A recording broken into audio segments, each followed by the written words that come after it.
नमस्कार फ्रेंड, मैं हूं अंकिता मिश्रा। हिंदी साहित्य यूट्यूब चैनल में आपका स्वागत है। दृष्टि की पुस्तक से सीरीज चल रही है फ्रेंड। आज का हमारा टॉपिक है हिंदी भाषा और उसका विकास। और इससे पहले की वीडियो अगर आपने नहीं देखी है तो डिस्क्रिप्शन में लिंक मिल जाएगा, आप जाके देख सकते हैं।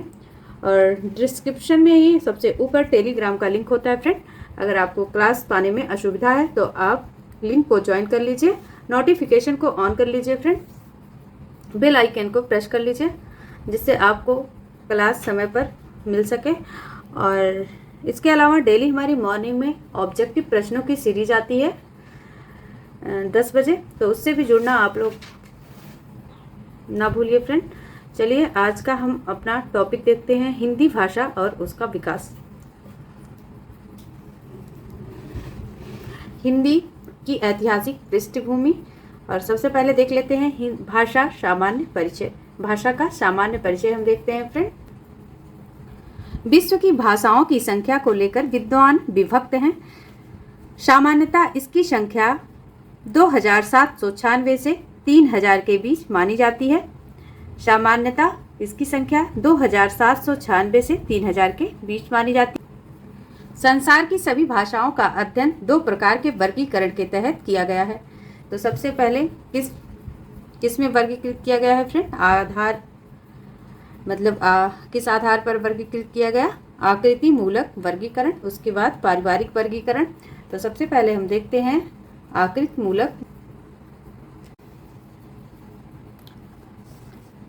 मूलक वर्गीकरण। आधार है रचना, तत्व, वाक्य और पद।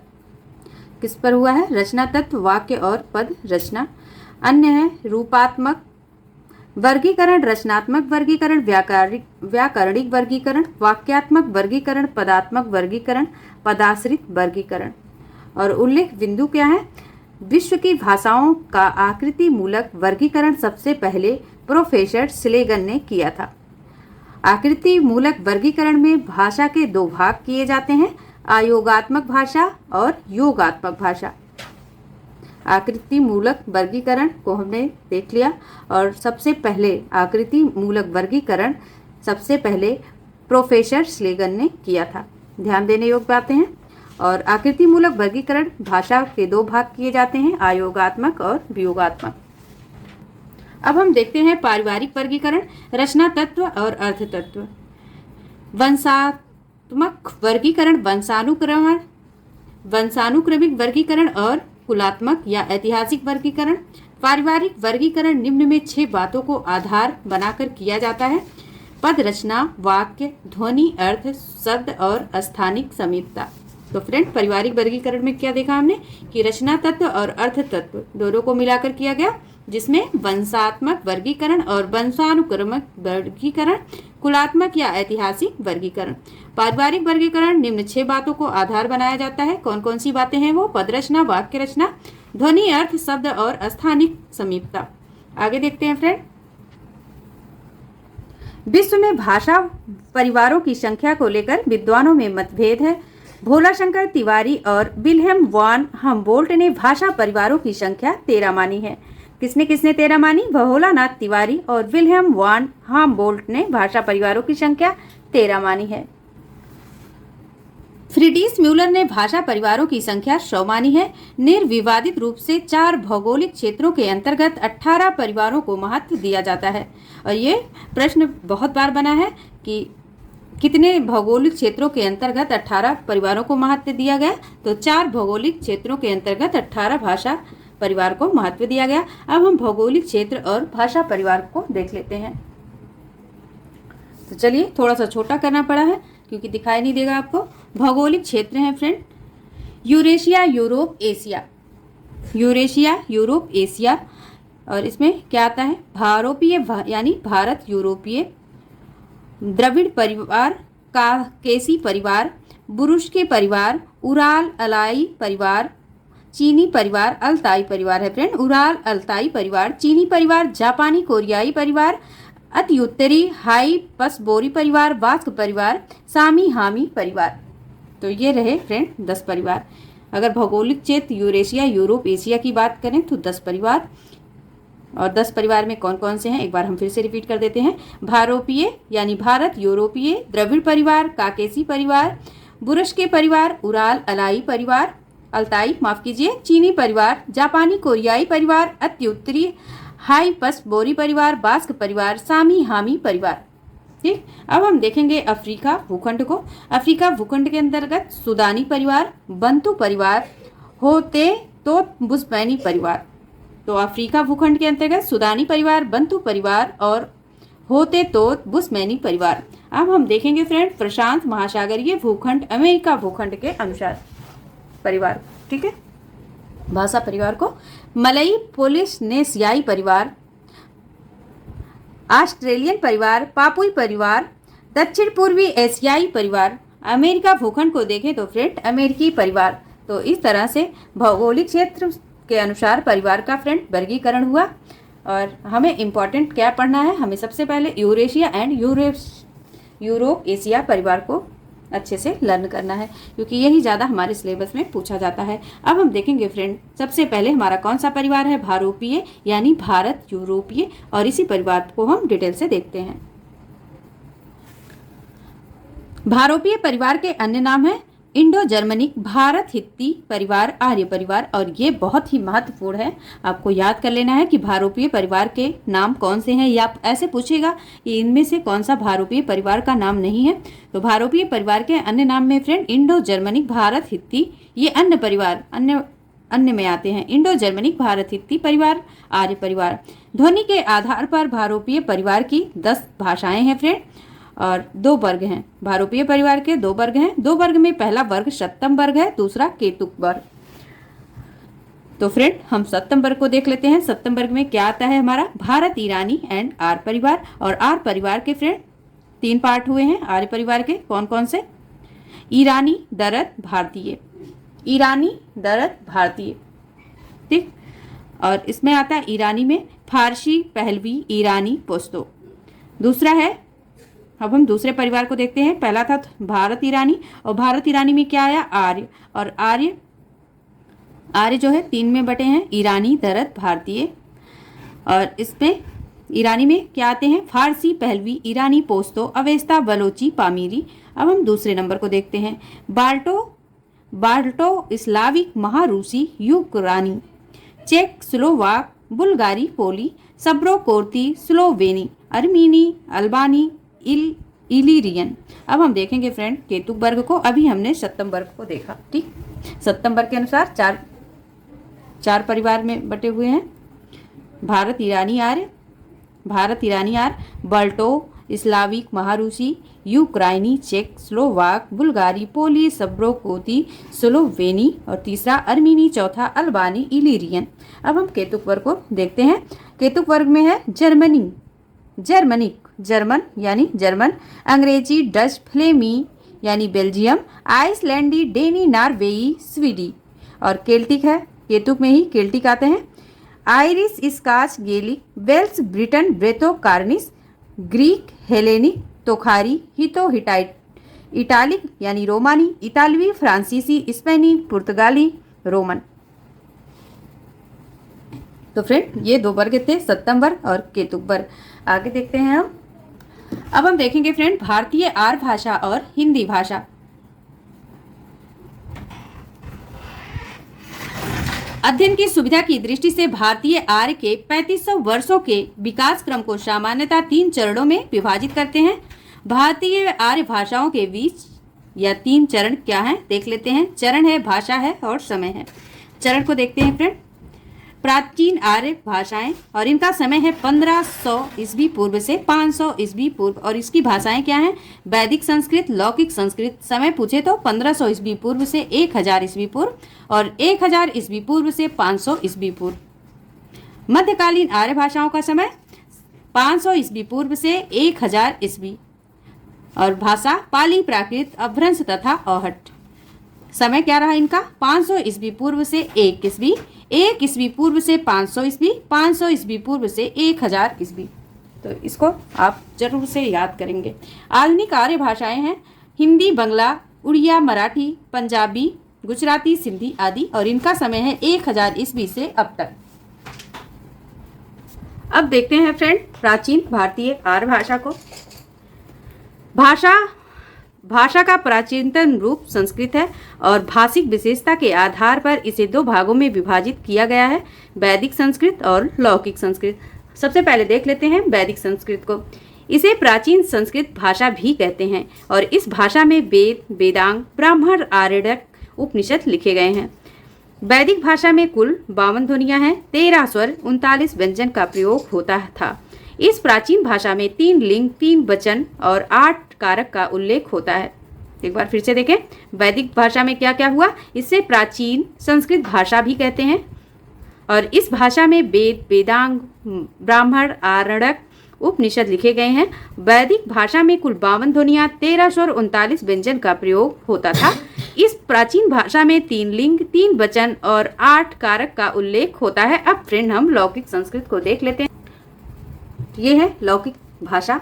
वैदिक को देखा, वैदिक में वेद, वेदांग, ब्राह्मण, आरण्यक, उपनिषद लिखे गए।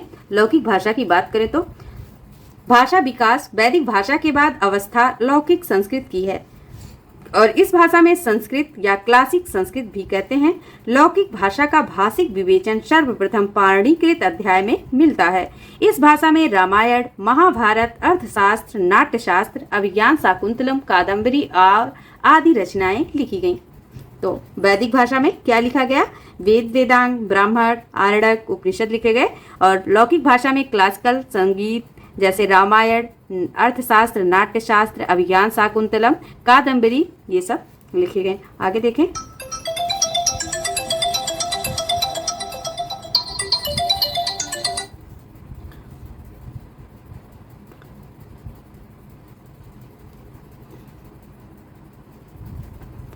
आगे देखें हम वैदिक संस्कृत की 4 ध्वनियों से लुप्त होने से लौकिक संस्कृत में 48 ध्वनियां ही शेष रह गई हैं। विदित है कि इस काल में संस्कृत भाषा का स्पष्ट व्याकरण मिलना शुरू हो जाता है।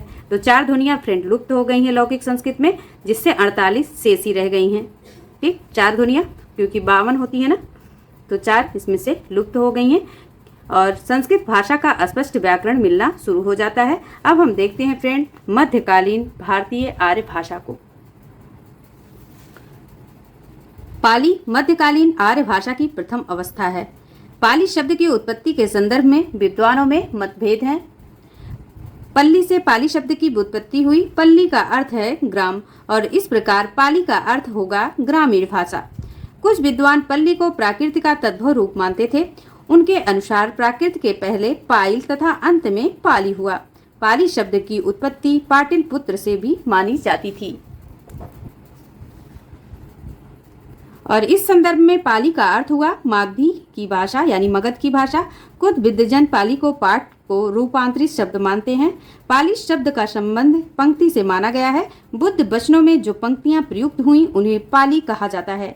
कुछ विद्वान पाली को बौद्ध साहित्य को पालने वाली या रक्षा करने वाली भाषा मानते हैं। और आगे देखते हैं पाली के बारे में। पाली शब्द की व्युत्पत्ति के संबंध में विद्वानों में मतभेद या राय जो भी हैं, विद्वान हैं, व्युत्पत्ति है। सबसे पहले हम विधुशेखर भट्टाचार्य के शुरू करते हैं। ये पंडित यानी पंती, पत्ती, पट्टू, पल्ली, पाली मानते हैं। मैक्स वालेश्वर पाटिल, पांडिल, पाइल, पाली मानते हैं। भिक्षु जगदीश कश्यप क्या मानते हैं, पर्याय, वलियाय, पालियाय और पाली। भंडारकर व वाकर नागल मानते हैं प्राकृत, पाकट, पाअड, पाउल, पाली। और भिक्षु सिद्धार्थ मानते हैं पाठ, पाल, पाली, पाली। कोशाम्बी, पाल, पाली। उदय नारायण तिवारी क्या मानते हैं, पा प्लस ऋडिज प्लस ली प्लस बराबर पाली। ठीक, पा प्लस ऋडिज, ड़ी और इया, ड़ी प्लस ली प्लस पाली। आगे देखें। बौद्ध धर्म से संबंधित ये तीनों महत्वपूर्ण ग्रंथ पाली में है।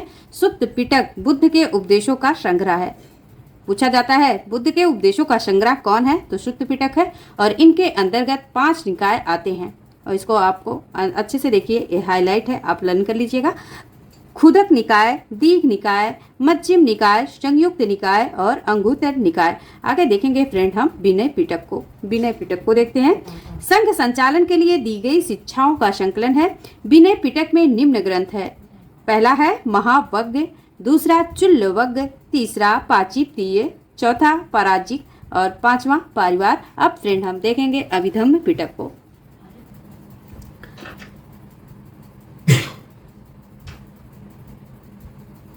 अब हम अभिधम्म पिटक को देखते हैं फ्रेंड। अभिधम्म पिटक में धर्मों का विशद और दार्शनिक विश्लेषण किया गया और यहाँ से प्रश्न बनते हैं कि धर्मों का विशद और दार्शनिक विश्लेषण किस पिटक में किया गया, तो अभिधम्म पिटक में। और हाईलाइट भी है, जहाँ पर हाईलाइट है वहाँ आप अच्छे से रीड कीजिएगा। पाली से संबंधित महत्वपूर्ण ग्रंथ को देखते हैं फ्रेंड। ग्रंथ हैं रचयिता, समय और अन्य बिंदु हैं। अट्ट कथा साहित्य, रचयिता आचार्य बुद्ध घोष हैं। समय 5वीं शती, अन्य बिंदु डॉट। विशुद्ध दिमग्ग है और ये भी आचार्य बुद्ध घोष हैं, 5वीं शती। कात्यायन का व्याकरण है फ्रेंड और इसके रचयिता महाकात्यायन है, 7वीं शती। और अन्य बिंदु यानी 675 सूत्र हैं इसमें। मोगलान व्याकरण मोगलान का ही है, 12वीं शती का है, 817 सूत्र हैं। सदैव नीति व्याकरण और इसके रचयिता अग्गवंश हैं। समय इसका 1154 है और अन्य बिंदु हैं 27 अध्याय है, 1341 सूत्र हैं इसमें। और विशुद्धिमग्ग को बौद्ध सिद्धांतों का कोश भी कहते हैं और इसे सुसंधि कप्प और काचान ग्रंथ भी कहा जाता है। यह पाली का सर्वश्रेष्ठ व्याकरण माना जाता है। पाली का सर्वश्रेष्ठ व्याकरण किसको माना जाता है फ्रेंड? इसको विशुद्धि मग्ग को बौद्ध सिद्धांतों का कोश कहते हैं और इसे सुसंधि कप्प यानी कच्चान ग्रंथ कहते हैं। और यह पाली का सर्वश्रेष्ठ ग्रंथ कौन सा? विशुद्धि मग्ग का ही है, विशुद्धि मग्ग का, और इसके रचयिता आचार्य घोष हैं। ठीक, आगे देखेंगे पाली की विशेषताएं, ध्वनि संरचना की विशेषताओं को नजर डालते हैं। कात्यायन के अनुसार पाली में 41 ध्वनियां हैं जिनमें 8 स्वर तथा 33 व्यंजन। मोगलान के अनुसार पाली में ध्वनियों की संख्या 43 है जिनमें 10 स्वर और 43 व्यंजन हैं। आगे देखें पाली में प्रयुक्त वर्ण। स्वर वर्ण हर्ष स्वर हैं आ ई उ ए अ। दीर्घ स्वर हैं आ ई उ ए ओ। और व्यंजन वर्ण का खा गा घा अंगा, चा छा जा झा इया, टा ठा डा ढा अड़ा, ता ता दा धा ना, पा फा बा भा मा, या रा ला वा शा हा और अंग। तो ये थे पाली के प्रयुक्त वर्ण। और थोड़ा सा नोट्स है। संस्कृत के री और ली पाली में समाप्त हो गया है। शा का शा हो गया है, जैसे शिष्य शिष्यो, खट्टी शा इसमें से हटा दिया गया है। ठीक, संयुक्त व्यंजनों में अत्यधिक परिवर्तन हुए हैं क्योंकि संस्कृत की जटिलता का एक बड़ा कारण यही है। सरलीकरण के प्रयासों में संयुक्त व्यंजन का रूप परिवर्तन होना स्वाभाविक था। पाली की व्याकरणिक संरचना। पाली में संस्कृत के नपुंसक लिंग का लोप होने लगा। पाली में संस्कृत के द्विवचन का भी लोप होने लगा। अधिकतर व्यंजनांत प्रतिपादिक स्वरांत होने लगे और इस प्रक्रिया में अंतिम हलंत व्यंजन हटने लगा, उसमें स्वर जोड़ा जाने लगा, जैसे जगत, जग, राजन, राज, चल, चल। और विभक्तियों और प्रसर्गों की जटिलता को दूर करने का प्रयास अन्य तरीकों से भी हुआ है। पाली की क्रिया संरचना से ही हिंदी में प्रयुक्त होने वाली क्रियाओं का विकास होना प्रारंभ हो गया था। यथा स्थिति थी तथा रूप में ही हिंदी का विकास। भवती, हुअंती, भवती को क्या लिखा गया? हुअंती। होता रूप में ही हिंदी में विकास। होता रूप का विकास हिंदी में हुआ। भूता हुआ। ठीक है, होता हुआ का क्या हुआ? भूता हुआ। और होता हुआ मतलब हुआ या हुई रूप में हिंदी का में विकास हुआ। ठीक है, होता या हुई रूप में किसमें विकास हुआ? हिंदी में। और शब्द कोशीय प्रवृत्ति को देखते हैं। शब्द कोशीय प्रवृत्ति। पाली का शब्द संपदा का मूल आधार स्वाभाविक रूप से तद्भव शब्द है। स्थानीय एवं देशज शब्दों का विकास तेजी से हुआ है। यथा धड़, स्त्री, बप, धड़ को क्या कहते थे? स्त्री। और पिता को क्या कहते थे? बप। ठीक है, ढेकड़ी, ढेकड़ी को ढक्कन, ढक्कन को ढेकड़ी। ठीक, आगे देखें प्राकृतिक मध्यकालीन आर्य भाषा की दूसरी अवस्था। मोटे तौर पर प्राकृत का समय सन 1 ईस्वी से 500 ईस्वी तक माना जाता है। प्राकृत के विकास की अवस्थाओं को किशोरीदास वाजपेयी आदि व्याकरणों ने 3 चरणों में बांट कर देखा है। प्रथम प्राकृत प्राचीन प्रचलित जनभाषा है। नामी साधु ने प्राकृत के संबंध में लिखा है प्राक पूर्वकृत प्राकृत, अर्थात पहले से बनी हुई भाषा। हम द्वितीय भाषा को देखते हैं। कुछ विद्वान ऐसा मानते हैं कि संस्कृत भाषा में सरलीकरण के लिए प्राकृत भाषा बनी है। और हेमचंद्र ने क्या लिखा है? हेमचंद्र ने लिख दिया प्रकृति संस्कृत तत्र भवता तत आगता व प्राकृतम, अर्थात प्रकृत का मूल संस्कृत है और जो प्राकृत से आगत है वही प्राकृत है। और हेमचंद्र का स्टेटमेंट बहुत बार पूछा गया है कि प्राकृता संस्कृता तत्र भवा तथा आगता व प्राकृतम, अर्थात प्राकृत का मूल संस्कृत है और जो संस्कृत से आगत है वही प्राकृत है। द्वितीय प्राकृत को साहित्यिक प्राकृत भी कहते हैं। तृतीय प्राकृत को देखते हैं फ्रेंड्स। और किसको द्वितीय प्राकृत कहा जाता है? तो साहित्यिक प्राकृत को। ठीक है, तृतीय प्राकृत को देखते हैं। प्राकृत के बाद की भाषा अपभ्रंश को कुछ विद्वान ने तृतीय प्राकृत भी कहते हैं। सामान्य रूप से वर्तमान काल में प्राकृत का नाम उस भाषा के लिए रूढ़ हो गया जो ईस्वी की सन की शुरुआत से 5वीं शताब्दी तक प्रमुख साहित्यिक भाषा के रूप में प्रचलित रही। निष्कर्षता क्या हुआ? निष्कर्ष क्या निकला कि पाली के अंतर्गत प्राकृत की प्रथम अवस्था और प्राकृत के अंतर्गत प्राकृत की द्वितीय अवस्था और प्राकृत की तृतीय अवस्था यानी अपभ्रंश को प्राकृत की तृतीय अवस्था, प्राकृत को प्राकृत की द्वितीय अवस्था, पाली को प्राकृत की प्रथम अवस्था स्वीकार किया गया। निष्कर्ष यही निकला। अब प्राकृत की विशेषताओं को देखते हैं।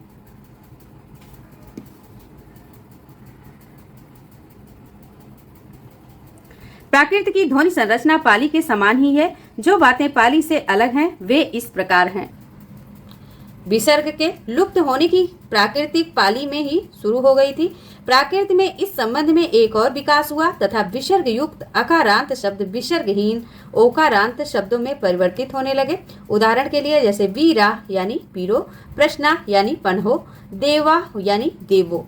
पाली में या व्यंजन का प्रयोग पर्याप्त मात्रा में होता था, जबकि प्राकृत में प्रायः या समाप्त होने लगा था और उसके स्थान पर जा प्रयुक्त होने लगा। या को समाप्त कर दिया गया प्राकृत में।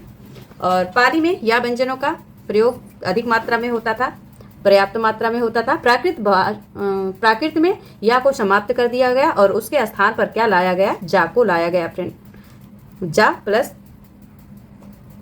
जा से जहाज, इस जा को लाया गया। उदाहरण के लिए यश को जश, या को जो। पाली में संस्कृत के प्रयुक्त व्यंजनों को सरल करने के लिए द्वितीयकरण की प्रक्रिया आरंभ हुई थी। प्राकृत में पहली बार इससे अगले चरण के रूप में ही हुई और नई परंपरा की शुरू हुई और जिसे क्षतिपूरक दीर्घीकरण कहा जाता है। आगे देखें।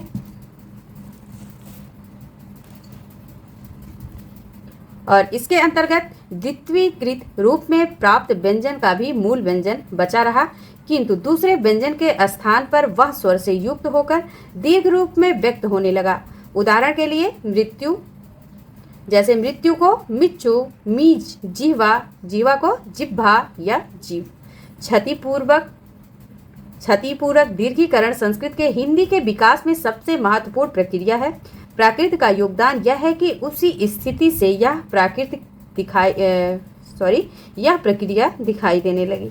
अब व्याकरणिक संरचनाएं एवं संबंधी विशेषताओं को देखते हैं। प्राकृत में परसर्गों का विकास पाली की तुलना में काफी अलग स्तर पर दिखाई देता है।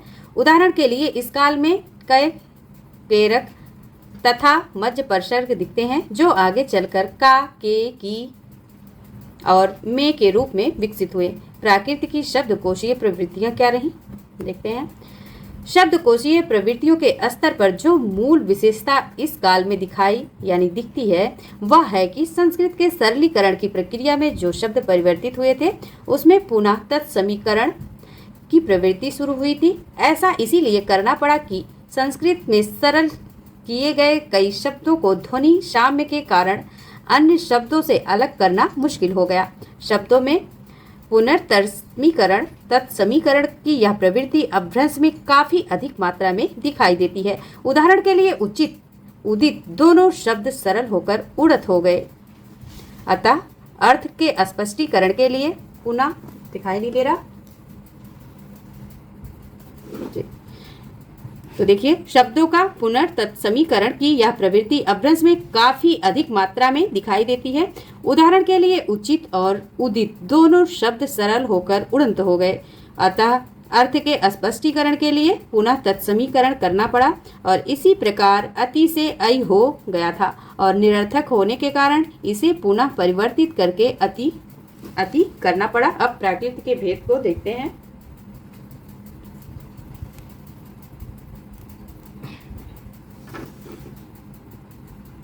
तो फ्रेंड, प्राकृत के भेद को लेकर विद्वानों की राय। विद्वान ग्रंथ प्राकृत भेद। विद्वान है भरत मुनि, ग्रंथ इनका नाट्यशास्त्र है और प्राकृत के भेद क्या कह रहे हैं। मुख्य प्राकृत इन्होंने किसको स्वीकार किया? मागधी, अवंतिजा, प्राच्या, शूरसेनी यानी सौरसेनी को, अर्धमागधी, वाहली, दाक्षिणार्थ, महाराष्ट्री, गौड़ भाषा, गौड़ विभाषा, शाबरी, अभीरी, चांडाली, सचरी, द्राविड़ी, उदरजा, बनेचरी को माना। मुख्य प्राकृत किसको माना? मागधी, अवंतिजा, प्राच्या, सौरसेनी, मागधी, वाहली, दाक्षिणार्थ को महाराष्ट्री माना और गौड़ विभाषा को शाबरी, अभीरी, चांडाली, सचरी, द्राविड़ी, उदरजा, वनेचरी माना है। आगे हम देखेंगे बरुरुचि को। बरुरुचि का है प्राकृत प्रकाश ग्रंथ है इनका। सौरसेनी प्राकृत, महाराष्ट्री प्राकृत, मागधी प्राकृत और पैचासी प्राकृत इन्होंने प्राकृत के भेद को माना है। बरुरुचि ने क्या माना? सौरसेनी प्राकृत, महाराष्ट्री प्राकृत, मागधी प्राकृत और पैचासी को। हेमचंद्र ने क्या माना?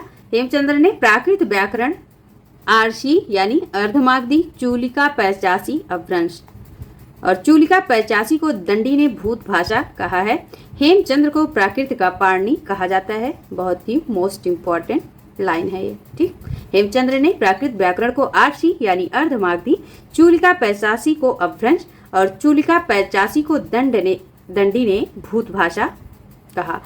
हेमचंद्र को प्राकृत का पाणिनि कहा जाता है। अब अपभ्रंश मध्यकालीन आर्य भाषा की तीसरी अवस्था को देखते हैं। अपभ्रंश मध्यकालीन और आधुनिक आर्य भाषाओं के बीच की कड़ी है। भाषा के अर्थ में इसका प्रयोग छठी शती में होने लगता है।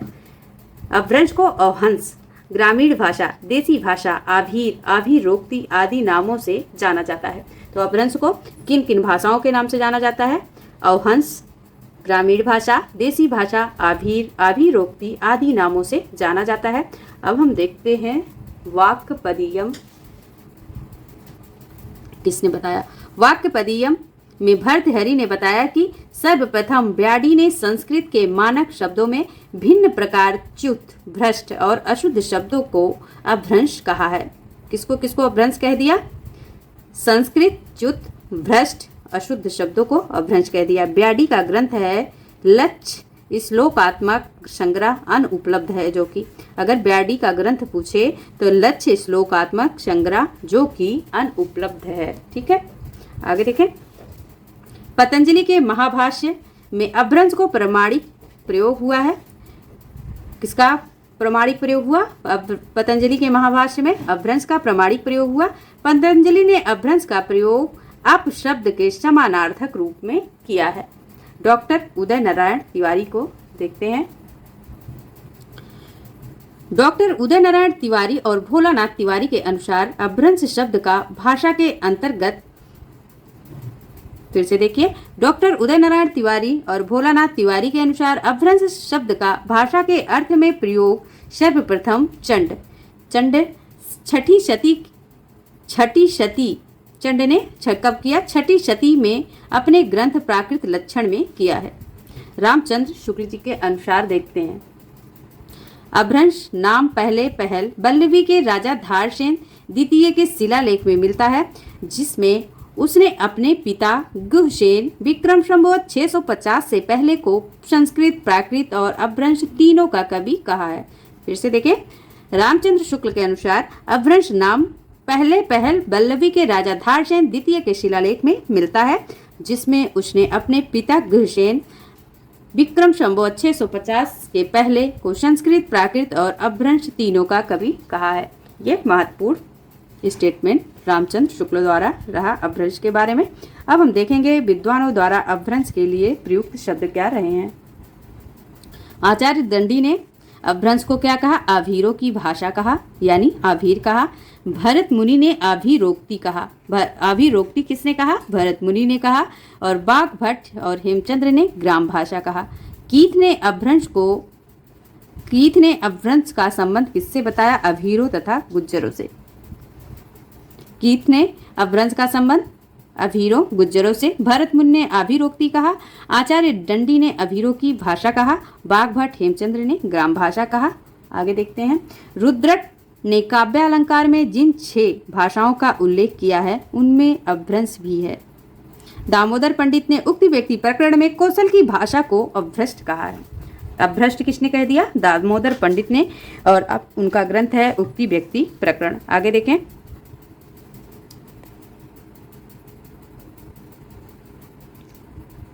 ग्रियर्सन, पीसेल, भंडारकर, चटर्जी, बुलनर आदि विद्वानों ने अपभ्रंश को देश भाषा माना है, जबकि कीथ, याकोवी, जूल ब्लाक, अल्सडार्फ आदि विद्वानों ने अपभ्रंश को देसी भाषा नहीं माना है। तो किसने किसने देसी भाषा नहीं माना? कीथ, याकोवी, जूल ब्लाक, अल्सडार्फ आदि विद्वानों ने। और किसने देश भाषा माना है? तो ग्रियर्सन, पीसेल, भंडारकर, चटर्जी, बुलनर आदि विद्वानों ने अपभ्रंश को देश भाषा माना है। और आगे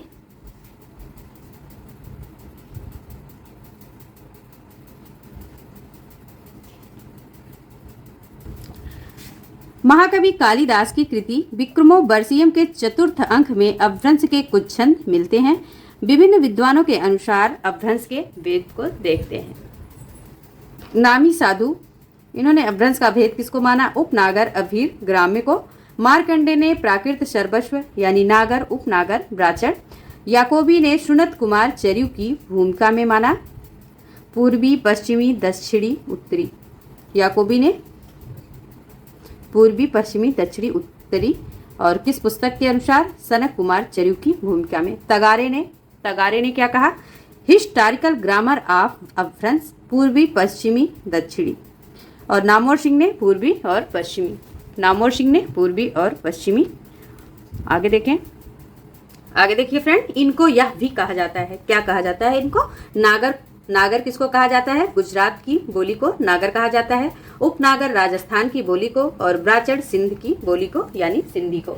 ठीक, सिंधी की बोली क्या है? ब्राचर। नागर गुजरात की, उपनागर राजस्थान की। अब अपभ्रंश की रचनाओं को देखते हैं। पयमचर्यु 8वीं शताब्दी स्वयंभू का ये ग्रंथ है फ्रेंड। और इसमें 90 संधियां तथा 5 कांड हैं। राम कथा का विशाल प्रबंध काव्य है। महापुराण 10वीं शताब्दी यानी सती पुष्पदंत का है। इसमें 102 संधियां हैं। संधियां जरूर याद कर लेना, आप संधियां पूछी जाती हैं। तो स्वयंभू पयमचर्यु में 90 संधियां, 5 कांड। और महापुराण 10वीं शताब्दी पुष्पदंत, इसमें 102 संधियां, 63 महापुरुषों का चरित्र वर्णित है। और इसके 2 भाग हैं फ्रेंड, आदि पुराण और उत्तर पुराण। आगे हम देखते हैं हरदेव बाहरी के अनुसार। हरदेव बाहरी ने 7वीं सदी से 11वीं सदी तक के समय को अपभ्रंश का स्वर्णकाल कहा है। बहुत ही महत्वपूर्ण स्टेटमेंट है, हाईलाइट भी है।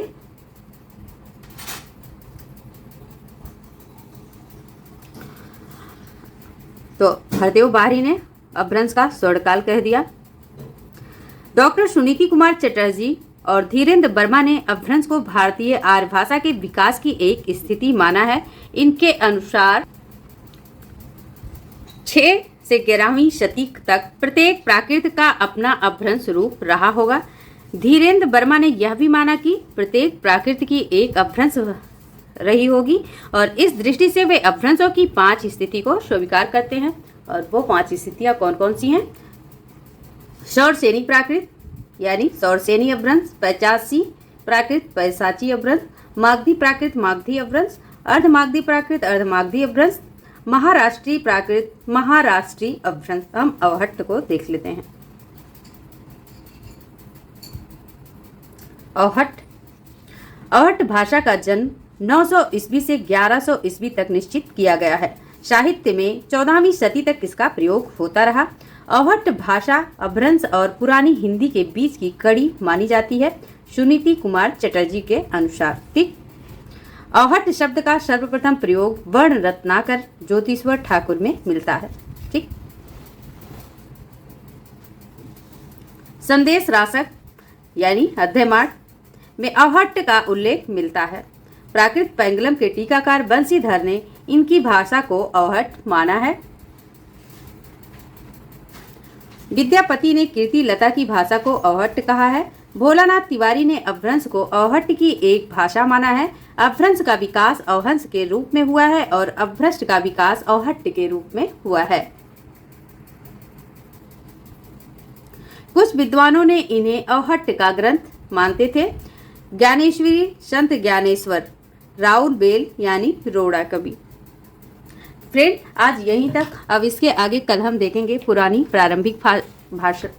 प्रारंभिक हिंदी को देखेंगे। और फ्रेंड, अगर हमारे जो भी मित्र हैं जो नए हैं चैनल पर, जिन्होंने चैनल को सब्सक्राइब नहीं किया, चैनल को सब्सक्राइब कीजिए। ये क्लास आपको कैसी लगी आप कमेंट कीजिए फ्रेंड। और आप सुबह मॉर्निंग वाली सीरीज से भी जुड़ने की कोशिश करिए। निरंतर प्रयास कीजिए फ्रेंड, और निरंतर अभ्यास करिए। आप बने रहिए। सभी का बहुत बहुत आभार। मिलते हैं सुबह 10 बजे वाली क्लास में। तब तक के लिए सभी को धन्यवाद।